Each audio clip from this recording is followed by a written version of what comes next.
Hi guys, this is all alleged. Popcorn Room came up with this story.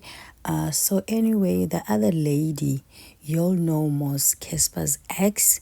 Kuthiwa the time she used to live with Casper, Andile Mpisane would call and be like, "Babe, can you please get me fragrances?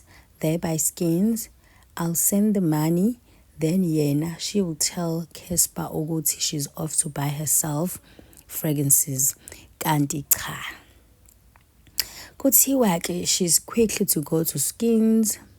She will quickly go to Skins, then drop off the fragrances ku Andile. Then drive back to Casper's house. Hey, madoda. By this time, kuthiwa Andile was still with Sithelo, cheating on her with this lady. I didn't mention the lady's name because ngiyaz phela nina. At plus, I'm just thinking out loud. Futhi Casper didn't leave nje out of the blue. Bese kukuningi phela according to ama source.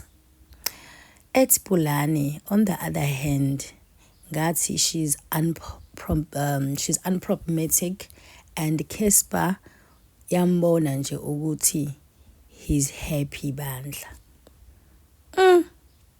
Ay guys, kuningi shame.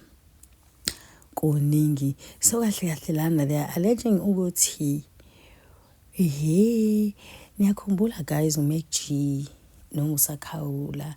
Futhi uMusakhawula who used to say this ukuthi nene allegedly ingane yakhe Espanyol versed eya Andile Mpisane. Do you guys remember that story? Ay ke kodwa ke asazi. Yazi umuntu ngamba kumthembi kanti. But anyway guys, this is all alleged. Like I said, Popcorn Room ibona ababhale lokhu. So guys, let's go through the comments. Uthi lokhu nani pho ngoba ubeyifaka imali ubengathathi eka Casper abayeke uThobeka. Kodwa hayi guys, hayi niyasho nje kodwa uthi lona wavelelwa uBex okusalayo wePulane wazi nje ukuthi ingane yakhe ehlela nje that man will cheat and forgive himself. Yo. Shuthi draw phela ngoba noMufasa wayeshiya uSimba egula noSerabi ayobona uPulane.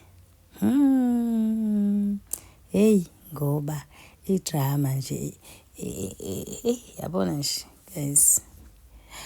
Abamyeke uGirl, why are they bringing up her past relationship with Casper? They both moved on and Andile is married. Abamyeke nje. We don't know the type of relationship they had. It could have been friendship.